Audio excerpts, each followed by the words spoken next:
I'm still dealing with the loss of my friend. The friend I did my Who Knew video on. I've been having a lot of trouble going out, which is part of my grief. It is hard to remove all the reminders too.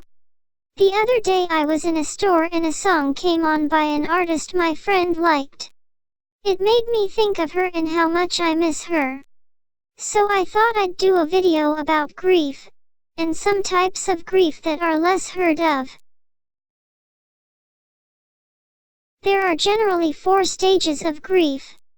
Accepting the reality of our loss, allowing ourselves to experience the pain of our loss, finding life beyond loss, and having other relationships. But for some people grief can become stuck. I was reading about complicated grief, which is where our feelings of loss are debilitating and don't improve over time. This may be because we were particularly close to the person we lost, or it may be due to the circumstances around the loss. There are some parts of complicated grief that I relate with. I never got closure with my friend and I still hope to hear from her, even though a part of me knows that is not likely. I still turn on my phone every day hoping she's left me a text or returned my calls.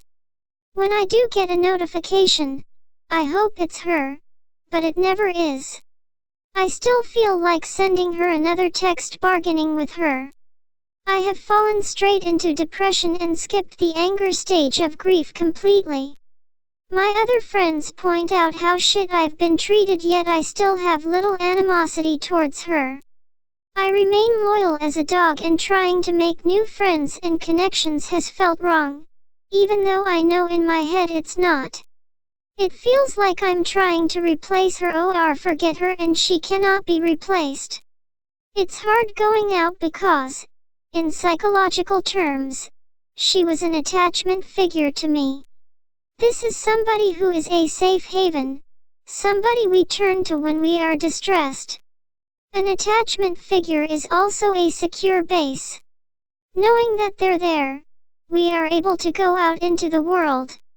I found a research paper on complicated grief by Julie Wetherell.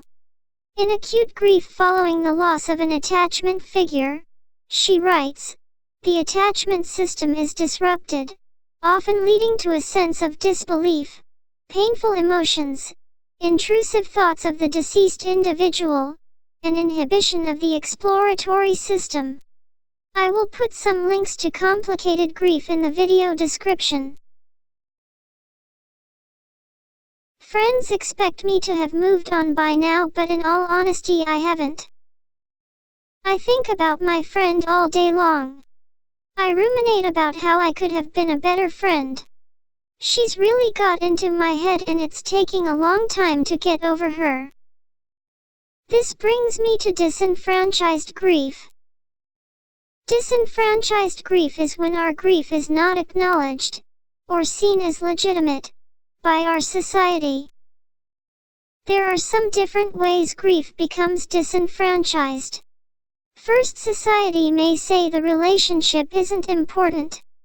I experienced this when I lost therapists in the past.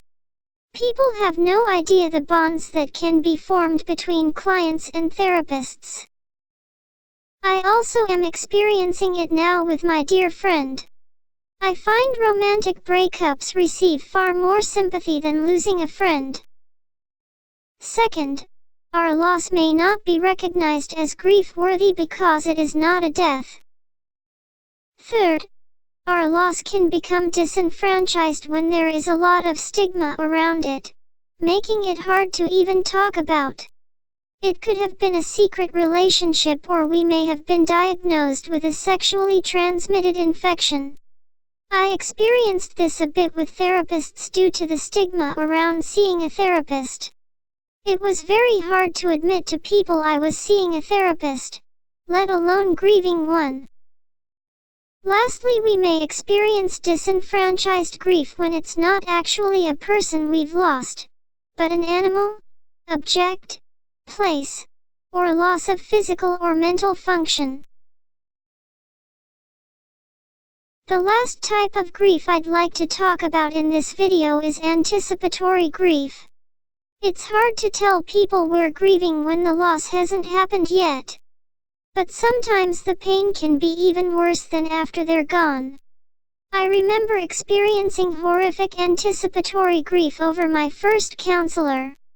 I was seeing her at a university counseling clinic which was only for students and was set up more for short-term counseling.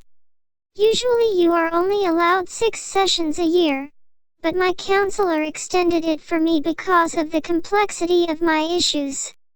Still, deep down I knew the day would come when we'd have to finish. That was the beginning of my 7-year-long depression which I've never managed to climb out of.